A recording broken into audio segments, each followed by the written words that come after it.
ያ ሲያስጨንቅና በገንዘብም ቢሆን ባገኘነ የተባለው ያለ ብዙ ቀናት ካሁን በመጣና እፎይ ባደረገን ተብሎ በጉጉት ሲጠበቅ የነበረው ሞት ቀኑን፣ ሰዓቱን፣ ደቂቃውን ጠብቆ አንዲት ሰከንድ እንኳ ሳያሳልፍ ከች ብሎ የታዘዘውን ፈጽሞ ውልቅ አለ። መላው ቤተሰብ እፎይ አለ። እንደው ለወጉ ለማዕረጉ ያህል ተንጫጫ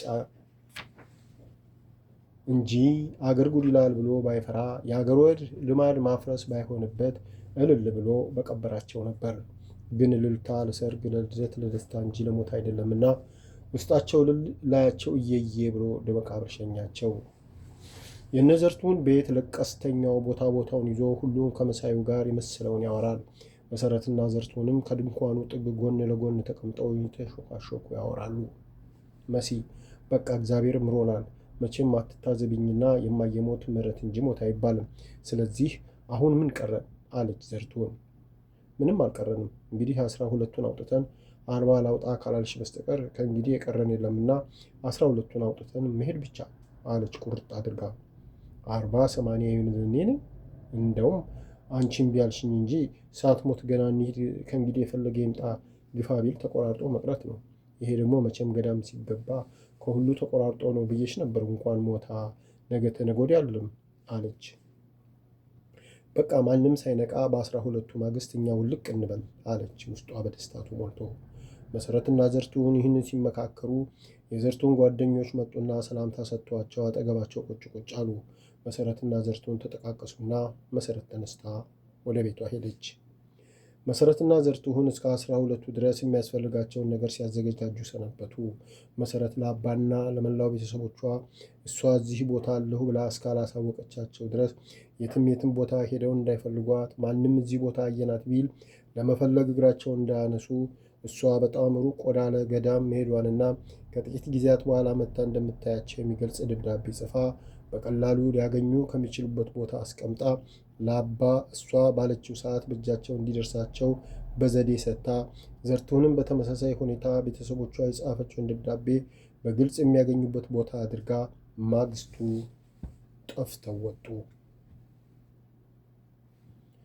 ዘርቱንና መሰረት ገዳም እንደደረሱ መነኮሳቱ በደስታ ተቀበሏቸውና ማረፊያ ቤት ተሰጣቸው። እነ መሰረት ምናልባት ፈላጊ ከመጣ አላየንም እንዲሉ ከዘበኞቹ ጀምሮ ለሁሉም ካደራ ጋር ተማጸኗቸው። መሰረት ዕለቱን ያን የሚያምረውንና ዘንካታ ፀጉሯን በመቀስ ቆረጠችውና 3 ቦታ ጎንጉና አስቀመጠችው። የመሰረት ፀጉር በጣም ረዥምና ለስላሳ ነበር። በማግስቱ በጠዋቱ ተላይተውና ቀድሞ ያዘገጃጀችውን ጥቁር ሻሽ ጠመጠመች። ዘርቱን ቀደም ብሎ የእናቷን ሞት ምክንያት አድርጋ ተላይታው ነበር። መሰረትና ዘርቱን ገዳም የገቡለት ስማቸው ተቀየረ። መሰረትና ዘርቱን የዓለም ስም በዓለም ውስጥ ሳሉ የሚጠሩበት ነው። አሁን ግን ገዳማዊ የገዳም ስም ሆነዋል። ስለዚህ በክርስትና ስማቸው መሰረት ማየገነት፣ ዘርቱን ወለተ ሚካኤል ተባሉ። በቃ ካሁን በኋላ እነ መሰረትን የፈለገ በዚህ ስም ካልሆነ በቀር በቀድሞ ስማቸው ቢጠራ የሚያውቃቸው የለም። ማየገነትና ወለተ ሚካኤል የገዳም ኖሯቸውን ሀ ብለው ከጀመሩ ሳምንት ሞላቸው። በዚህ ጊዜ ውስጥ መደበኛ ስራ አልተሰጣቸውም። ምክንያቱም የገዳሙን ስርዓት መማር፣ ከመነኮሳቱና ከመናንያኑ ጋር መለማመድ፣ መተዋወቅ፣ የገዳሙን መግቢያ መውጫውን፣ ስራውን፣ ጠቅላላ አኗኗሩን ማወቅ ስላለባቸው እማሆይ ሴተ ይህን ሁሉ እንዲያሳዩአቸውና እንዲያለማምዷቸው ባልደረባ ተሰጥቷቸው ይህንኑ ሲያጠኑ ሲለማመዱ ሰነበቱ። እነማየገነት እንደዚህ እንዳሁኑ ጠቅልለው ገብተው ውለው አድረው ውስጡን በደንብ አያውቁት እንጂ ከዚህ በፊት ሲመላለሱ በመጠኑ ቢሆን ስለሚያውቁት ሁሉን ነገር በቶሎ ተላመዱ። ገና በአንድ ሳምንት ውስጥ ብዙ ዓመት ከኖሩት እኩል ሆኑ። ከገዳሙ ቅጥር ግቢ ወጣ ብሎ የተክለ ሃይማኖት ቤተ ክርስቲያን አለ። የገዳሙ መነኮሳት ኪዳንም ሆነ ቅዳሴ እዛው ነው የሚያደርሱት። ቤተ ክርስቲያኑና ገዳሙ በአጥር ብቻ ነው የሚለያቸው። የገዳሙ ሰው ጠቅላላ አገልግሎት የሚያገኘው እዛው ነው። እነማየገነት ገዳም በገቡ በሳምንቱ የተክለ ሃይማኖት ክብረ በዓል ስለነበረ የገዳሙ መነኮሳት ለክብረ በዓሉ ዝግጅት ቤተ ክርስቲያኑን ግቢውን ውስጡን እያጸዱ ነው። እነማየገነትም ከመነኮሳቱ ጋር ቤተ ክርስቲያኑን አጽድተው ወደ ገዳሙ ግቢ ሲመለሱ ያልታሰበ ነገር ገጠማቸው። የገዳሙ መምኔት ጠርተዋቸው ልጆች አባ ለአከ የሚባሉ ታውቃላችሁ አሏቸው። እነማየገነት ደነገጡ። መምኔቷን አፍጠው እያዩ ምን ነው አሉ። አይዟችሁ አትደንግጡ። ምን ነው ስትሰርቁ አልተያዛችሁ? ምን አስፈራችሁ? የአባ ለአከ ስም ይህን ያህል ያስፈራል እንዴ አሏቸው እየሳቁ። እነማየገነት ዘና አሉ። አይ ስማቸውን ማን ነግሮት የታውቀዋቸው ብለን ነው። እሳቸው እኮ የደብራችን አለቃ ናቸው አለች ማየገነት ድንጋጤና ጥርጣሬ በተቀላቀለበት ሁኔታ አይናቸውን እያየች። አለቃ መሆናቸውን አውቃለሁ። በመልክ አንተዋወቅ እንጂ በዝና አውቃቸዋለሁ። እና እሳቸው አሁን እናንተ ከመምጣታችሁ ትንሽ ቀደም ብሎ በገዳሙ ስልክ ደውለው ነበር አሉና የነማየገነትን ስሜት ለማወቅ ሁለቱንም ተራ በተራ አዩ።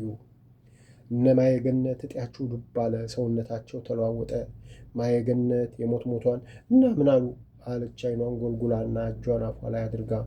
እናንተን ጠየቁኝ፣ ነገርኳቸው አሉ እመምኔቷ ነገሩን ቀለል አድርገው። ምን ብለው አሉ ሁለቱም ወደ እመምኔቷ በመጮህ። እመምኔቷ በእነማየገነት ሁኔታ ሳቃሉና ወደ እናንተ መጥተዋል ወይ ብለው ጠየቁኝ። አዎ አልኳቸው አሉ። ማየገነት ዞሮባት ሰማይ ምድር የተደፋባት መሰላት። ዙሪያው ጨለመባት።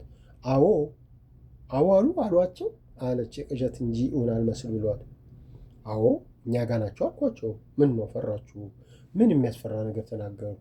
ምን የሚያስፈራስ ነገር አለ? ክርስቶስን ብላችሁ እንጂ ጎረምሳ ወዳችሁ ወይ ሰርቃችሁ አልወጣችሁ። ምንድን ነው ጭንቁ? አሉ በመገረም እያዩዋቸው። ማየገነት አይ መቼም ከቤት የወጣ ነው ጠፍተን ነው። አሁን አባ እዚህ መሆናችንን ካወቁ ለቤተሰብ ይነግራሉ። በቃ ቤተሰብ ሁሉ ይመጣል። ማን ያውቃል አስገድደው ይመልሱን ይሆናል። ለዚህ ነው የፈራ ነው አለች። አባ የምንና ሕይወታቸውን ብልሽትሽቱን ሲያወጡ እየታያት አይ የልጅ ነገር ለካ ምንናችሁ ከአንገት በላይ ኖረዋል። እኔ እኮ የመሰለኝ ከአንጀታችሁ ቆርጣችሁ ሁሉን ትታችሁ ጥላችሁ የመጣችሁ መስሎኝ አሉ ኮስተር ብለው። እንዴ አመጣጣችንማ እንደሱ ነው፣ ግን ገዳም ገብተን ብዙ ሳንቆይ የመጡብን እንደሆነ ከእነሱ ጋር ላለመጨቃጨቅ ብለን ነው አለች ወለተ ሚካኤል። አያችሁ ልጆቼ እንኳን ገዳም ውስጥ ገብታችሁ አይደለም ቆራጥነቱ ካለ ገና ከቤት ስትወጡ ቢነቃባችሁና ብትያዙ ያለ ፈቃዳችሁ ማንም ሰው ምንም ሊያደርጋችሁ አይችልም። ዋናውና ወሳኙ የእናንተ ቆራጥነት ብቻ ነው። ስለዚህ ቤተሰቦቻችሁ ብቻ አይደሉም ዓለምን ጨምረው ቢመጡ ቁርጠኝነቱ ካላችሁና በምነናችሁ ከተማመናችሁ እንኳን ከገዳም አውጥተው ሊወስዳችሁ ይቅርና አንዲት ፀጉራችሁን መንካት አይችሉም። በቃ ዓለምን ከነግሳንግሱ ጥላችሁ ከመጣችሁ ከዚህ በኋላ በእናንተ ላይ ስልጣን ያለው ፈጣሪያችሁ ክርስቶስ ብቻ ነው። ከዚህ በኋላ የእናንተ አዛዥና መሪ እሱ ክርስቶስ ብቻ ነው። ስለዚህ አባ ቀርቶ ጳጳሱ ቢመጡ ምነናችሁን ከወደዳችሁትና ገዳማዊ ኑሮን ከመረጣችሁ አውጥተው ወደ ተዋችሁት ዓለም ሊመልሷችሁ አይችሉም። ዋናው የእናንተ ቆራጥ ልብ ነው የሚወስነው። ለነገሩ እኔና አባ ተነጋግረን ተማምነናል። እሳቸው መኖራችሁን ለማወቅ እንጂ ውጡ አትውጡ የሚሉ አይመስለኝም። ለማንኛውም ሲመጡ ሀሳባቸውን እንረዳለን። ግን እንዳልኳችሁ ለራሳችሁ ከፈጣሪ ጋር የምትወስኑት እናንተ ብቻ ናችሁ አሉ። እሱስ ልክ ኖት እናታችን። መቼም ስጋ ለባሾች ሆነን ደግሞም ያልተዘጋጀንበት ነገር ሆኖብን ተደናገጥን እንጂ ያለ ፍላጎታችን ማንም ምንም አያደርገን። ግን አባ መቼ እመጣለሁ አሉ አለች ማየገነት። የእመምኔቷ አነጋገር ድፍረትና ጽናት ሆኗት ያን ሁሉ ፍርሃት ከውስጡ አውጥታ ጥላ። ጎሽ ልጆቼ እንደሱ በድፍረት ፈተና መቋቋም እንጂ ገና ካሁኑ ሳይጀመር ተልፈስፍሳችሁ ይህ ገዳማዊ ኑሮ እንዴት ይዘለቃል? ይህ እኮ ገና የፈተናው መጀመሪያ በጣም ትንሹ ነው። ስለዚህ ሁሌም ለሚመጣው ነገር ዝግጁና ጠንቃቃው መሆን እንጂ ለመሸነፍ መግደርደር የለባችሁም። ለማንኛውም አባ ነገ እመጣለሁ ብለዋል። ሲመጡም ለብቻቸው ነው። መገኘታችሁንም ለማንም እንደማይናገሩ የፈጣሪን ስም ጠርተው ቃል ገብተውልኛል እና አትስጉ። ሁሉንም ነገር ከእናንተ በፊት አስቤበት ከአባ ጋር ተነጋግረን ጨርሰናል። አይዟችሁ በሉ አሁን የጸሎት ሰዓት ደርሷልና ወደ ጸሎታችን እንሂድ። የነገን እሱ ያውቃል አሉ።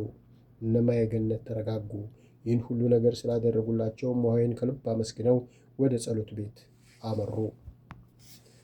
እነ መሰረት ወደ ገዳም የመጡለት የሁለቱም ቤተሰብ በሰላም የዕለት ተግባሩን ሲያካሂድ ውሏል። የገርቱህንንም ሆነ የመሰረትን መጥፋት ያስበም ያለምም አልነበረም። እነ መሰረት ቤት አመሻሽ ላይ ሁሉም ከዋለበት ተሰባስቧል። ሰራተኛዋም እንደተለመደው ቡና ለማፍላት ዕቃዋን አቀራርባ ቡናውን ለመቁላት ትዘጋጃለች። የመሰረት አባትና እናት ከዋሉበት ውለው ከገቡ በኋላ መክሰሳቸውን በልተው ልጆች ዛሬ ቴሌቪዥን ክፈቱ እንጂ አሉ። ወንድሟ እሺ ብሎ ቴሌቪዥኑን ሲከፍት የታሸገ ፖስታ አየና ደንግጦ ፖስታውን አንስቶ ሲያየው አንቡት የሚል ቃል ጎላ ብሎ ተጽፎ አየ። ጽሑፉ የመሰረት እንደሆነ አልተጠራጠረም። ወይኔ መሲ ብሎ ፖስታው ላይ አፈጠጠ። ኧረ ምን ጉድ መጣ! ምንድን ነው ነገሩ? ብለው አባታቸው በእጁ የያዘውን ፖስታ ተቀበሉት። ምንድን ነው? የምን ፖስታ ነው? አሉ ግራ ተጋብተው። እንጃ፣ የጻፈችው መሲ ናት። እንጃ ምን እንደሆነች እህቴ።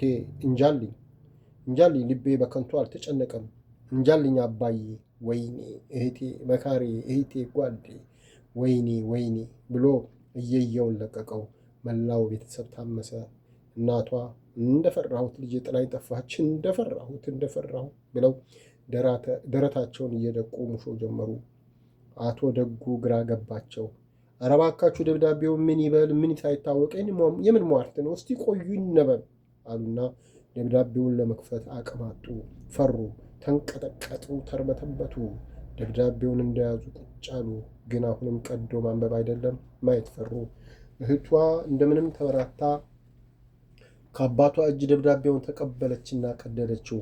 በመጀመሪያ ደፈር ብላ ለራሷ ብቻ ማንበብ ጀመረች። ግን መጨረስ አቃታትና ተንሰቀሰቀች።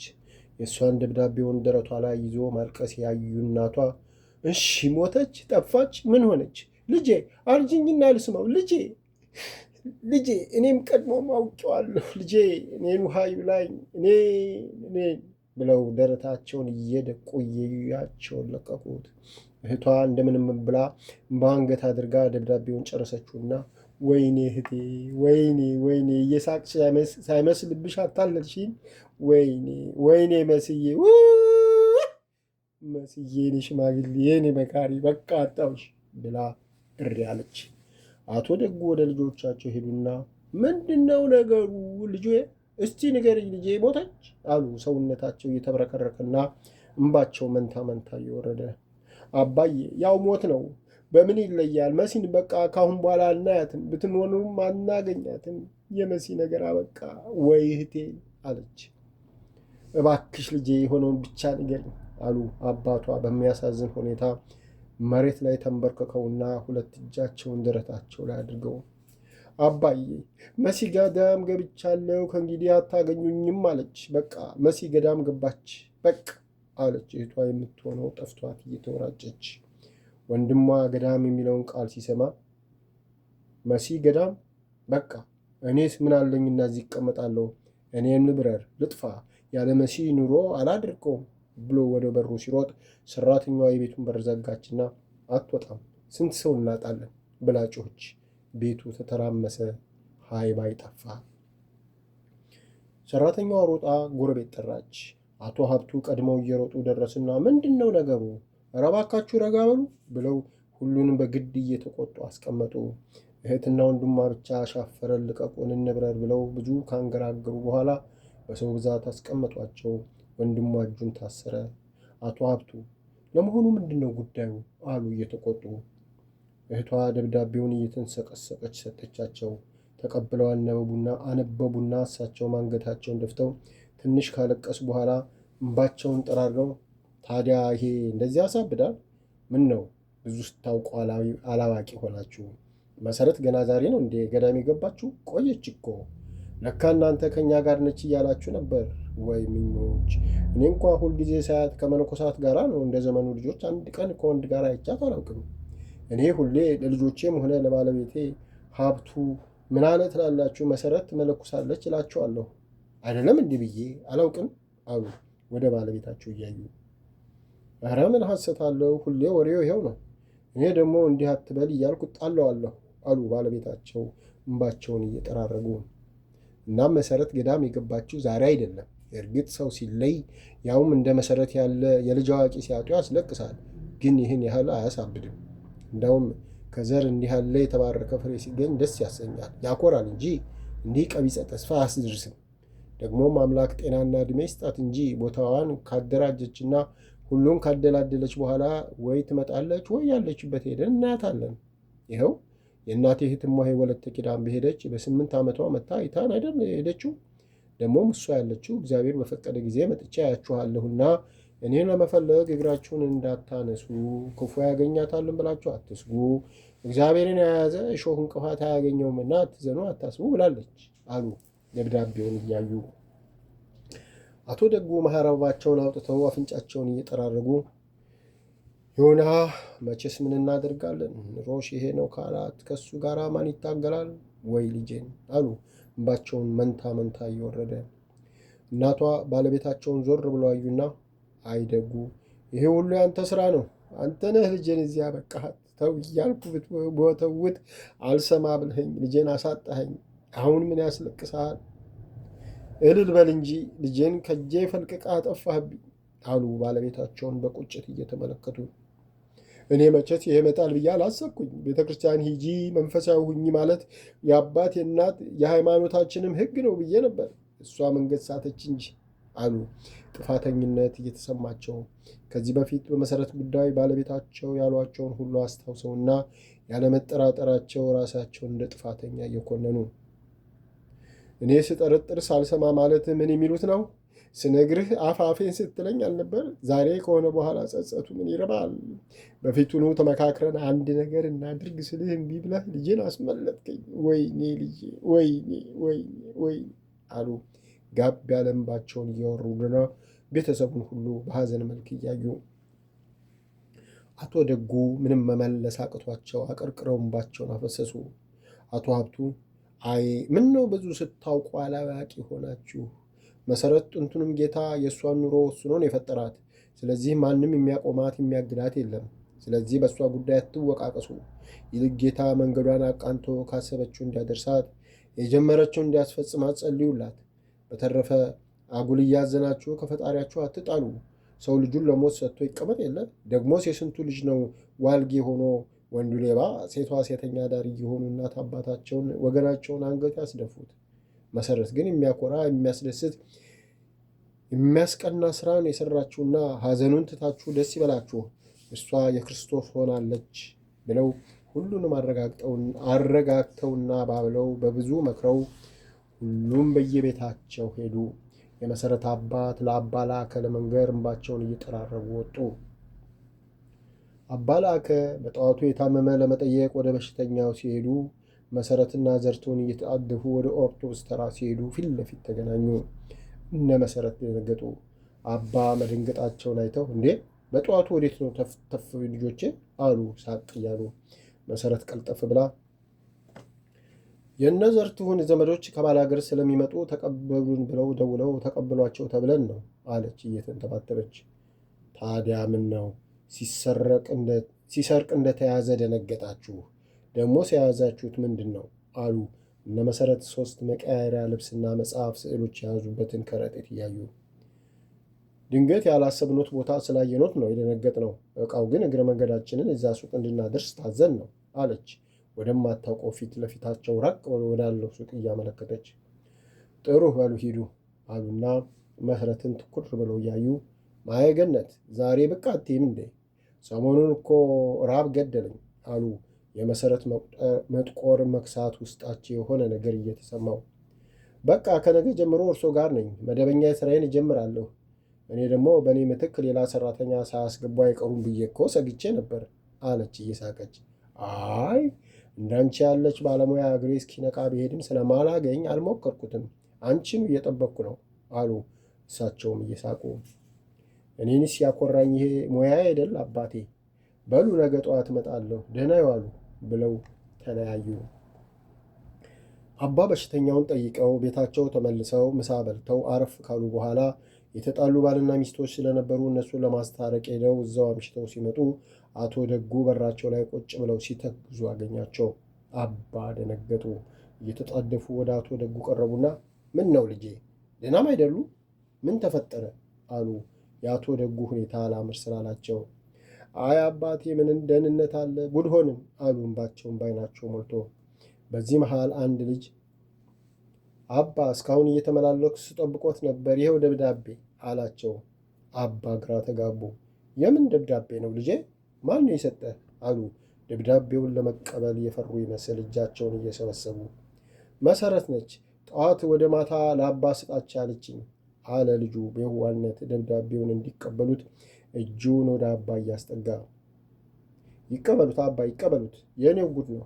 ወይኔ ልጄ ወይኔ ልጄ፣ እኔን እልም ያርገኝ፣ የእኔ አባትሽ ድራሽ ይጥፋ አሉና አባ ሲመጡ ከተነሱበት ወንበር ላይ መልሰው 2 እጃቸውን ራሳቸው ላይ አድርገው ቁጭ አሉና እየያቸውን ለቀቁት። አባና ልጁ ግራ ገባቸው። አባ ከልጁ እጅ ደብዳቤውን የመንጠቅ ያህል መንጨቀው ወሰዱና ቶሎ ብለው ቀደው ማንበብ ጀመሩ። በመሃሉ ራሳቸውን በዱላ የተመታ የመሰል ጭንቅላታቸው የቤታቸው በር ላይ አስደግፈው በህልሜ ነው በውኔ አምላከ ራጉኤል እውነት ነው? አምላከ ራጉኤል እውነት ነው? አቤት አቤት ፈጣሪ እውነት ነው? ጉድ እውነት ነው እያሉ መሬት ላይ ቁጭ አሉና ራሳቸውን ይዘው ማይገነት እውነት ያንቺ ደብዳቤ ነው ወይስ በህልሜ አሉ። የሚሉት የሚያደርጉት ብቻ ሁሉ ነገር ዝፍርቅርቅ ብሎባቸው አባቴ እውነት ነው። መሲ ጉድ አደረገችን። መሲ ጉድ ሰራችን። መሲ ጨከነችብን። ልጄ ሳትሞቺ በሕይወት አጣውሽ። ልጄ የኔ ሽማግሌ የኔ መካሪ አሉ። አባቷ እዛው የተቀመጡበት ሆነው ራሳቸውን ይዘውና ቀርቅረው አባ ቃል ሳይተነፍሷ ቀርቅረው ሲያለቅሱ ቆዩና እንደገና ደብዳቤውን ማንበብ ጀመሩ። ደብዳቤውን ከመጀመሪያ ጀምረው እስከ መጨረሻው አነበቡና በረጅሙ ተንፍሰው በእንባቸው እየታጠቡ ብድግ አሉና በሩን ከፍተው ወደ ውስጥ ገቡና በቤታቸው ያለው ስነ ስቅለትና የእመቤታችን ስዕል ስር ድፍት ብለው አምላኬ ያንተ ፈቃድ ነው ይህን ያደረግከው አንተ ነህ ወይስ ልጄን ሴጣን ተጫወትባት? አምላኬ እውነቱ የቱ ነው? ፈጣሪ ልጄን የነጠቅከኝ አንተ ነህ ሰይጣን? ማናችሁ ናችሁ? እመቤቴ ንገሪ፣ ልጄ ወዴት ሄደች? ማን የነጠቀኝ? አንቺና ልጅሽ ናችሁ ወይስ ጠላት? እናቴ ንገሪኝ፣ ማን ብዬ ልቀመጥ? ልጄ ወዴት ነው ያለሽው? በእውነት ፈጣሪሽ ቤት ነው የገባሽው ወይስ ጠላት አሳሳተሽ? ልጄ ንገሪኝ እያሉ እንባቸውን እንደ ክረምት ውሃ ጎረፉት። የመሰረት አባት የአባን እንደዛ ስዕል ስር ተደፍቶ ማልቀስ ሲያዩ እሳቸውም ተደፍተው ይንሰቀሰቁ ጀመር። አባ ምርር ብለው ሲያለቅሱ ቆዩና ቀና ብለው ስዕሎቹን አዩና ፈጣሪ እንግዲህ ልጄ ኑሮ ይሄ ከሆነ አንተ ከፈቀድከው አደራ በእናትህና በቅዱሳኑ ሁሉ ተማጽኛሃለሁ። ፍጻሜዋን አሳምርልኝ አደራ። በእልፍ አእላፋት መላእክት ስም ተማጽኛሃለሁ አደራ አደራ። ተጋድሏን አሳምርላት አደራ። አባቶች ቅዱሳን፣ እናቶች ቅዱሳት ከደረሱበት ማዕረግ አድርሷት። አንተ መሪና አስተማሪ ሁናት አደራ። በምድርና በሰማይ ባሉ ቅዱሳን ነገሮች ሁሉ ተማጽኛሃለሁ። እመቤቴ አንቺን ልጅሽን ምን ያህል እንደምትወጂው ታውቂያለሽ። እኛም ልጃችንን እንደዛ እንወዳታለንና አደራ ለአንዲት ደቂቃ ሳትለያት ልክ እንደ ልጅሽ ተንከባከቢያት። ምነናዋን ባርኪ። ሁሌ ካጠገቧ ሳትለይ መሪና አስተማሪ ሁኛት። የምነና ሕይወት ከባድ መሆኑን ታውቂያለሽና አንቺ ከጎና ሆነሽ ሸክሙን አቅይላት አደራ። እናቴ አንቺንና ልጅሽን ብላ ነውና የተሰደደችው። አንቺ አብረሻ ተሰደጅና ተንከባከቢያት አደራ አደራ ብለው አቡነ ዘበሰማያት ደገሙና እዛው ስዕሉ ስር ትንሽ ድፍት ብለው ቆዩና እንባቸውን እየጠራረጉ ቀና ብለው አቶ ደጉን መልከት አሉና እዛው ጋር ቁጭ አሉ። አቶ ደጉም ቀና ብለው አባን አዩና አባ ለመሆኑ በመሰረት ምነና ተስማምተው ነው አጽናት ጠብቃት ብለው መጸለዮት አሉ በትዝብት አባን እየተመለከቱ። ወደሽ ነው ገጣቢት ንጉሥ ትወጃለሽ አሉ። ታዲያ ወድጄ ነው የምስማማው። ለመሆኑ አልስማማ ብል ከማን ጋር እሟገታለሁ? ከማን ጋር እከራከራለሁ? ማንን እሰረታለሁ? በግዴ ልስማማ እንጂ። እንዲህ ኃይለኛውን የማይከራከሩት ሳይነጥቀኝ እኔማ ብልጥና ጎበዝ ሆኜ ከወይዘሮ ንጋቷና ከአባ ጽጌ ከመምህር አምደ ጽዮን ተከላክዬ ራሴ አድርጊያት ነበር። አሁን ግን እጄን ሰጠው፣ ተሸነፍኩ። ብልጠቴና ልፋቴ ከንቱ ሆነ።